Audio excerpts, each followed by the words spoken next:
नमस्कार मित्रांनो, मी कावेरी पाटील। तर मित्रांनो, मला खूप दिवसापासून या विषयावर बोलायचं होतं, पण मला भीती वाटत होती असं पण बोलू शकतात। विषय असा आहे की मला काही दिवसापासून कमेंट्स येत आहेत की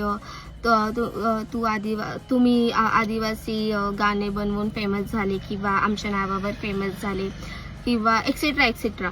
तर हे खरं आहे की तुमचा सपोर्ट मला कायम आहे, होता आणि राहणार, मला हे सुद्धा माहीत आहे। आणि झाला प्रश्न, तर मी त्या कमेंटवर मी बघितलं की असे कमेंट्स मला येतात का बरे। माझे काही फ्रेंड्स आहेत आदिवासी, त्यांना मी विचारलं की मला असे कमेंट्स काय येत आहेत। तर तेव्हा त्यांचं म्हणणं असं होतं की आमचा आरक्षणाचा टॉपिक होता, तर तेव्हा तुम्ही व्हिडिओ बनवले नाही किंवा काही ॲक्शन घेतली नाही।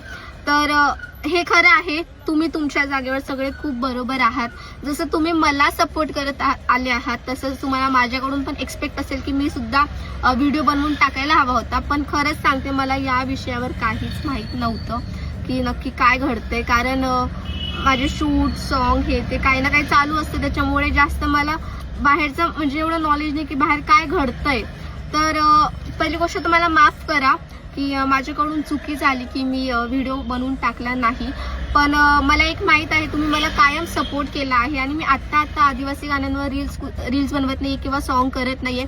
खूप आधीपासून 2-3 वर्ष आधीपासून मी रील सुद्धा बनवत आहे आणि गाणे सुद्धा करत आली आहे आणि मला मनापासून मी मानते आणि मला आदिवासी कल्चर खूप आवडतं।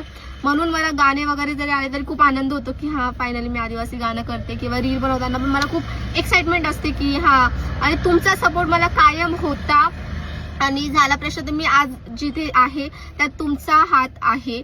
आणि झाला प्रश्न, तर मी व्हिडिओ बनवला नाही त्याच्यासाठी मला खरंच माफ करा, पण तुमची लेक समजून, तुमची बहीण समजून मला माफ करा। आणि झाली गोष्ट, तर आता मला माहित नाही याच्यावर निगेटिव्ह कमेंट्स येतील की पॉझिटिव्ह येतील, पण तुम्हाला काय बोलायचं तुम्ही बोलू शकता, तुमचं मत आहे। पण मी एक जस्ट माझं मत मांडलं। मी एवढ्या दिवसापासून मला असंच होतं काय बोलू, पण ठीक आहे, आता फायनली मी बोलली आज। तर एवढंच बोलेल की मी कायम तुमच्या सोबत आहे, कायम राहणार। आणि झाली गोष्ट, तर मला माफ करा, तुमची लेक बाळ समजून। बस एवढंच बोलते। जय आदिवासी। काही चुकलं असेल तर माफ करा आणि समजून घ्या।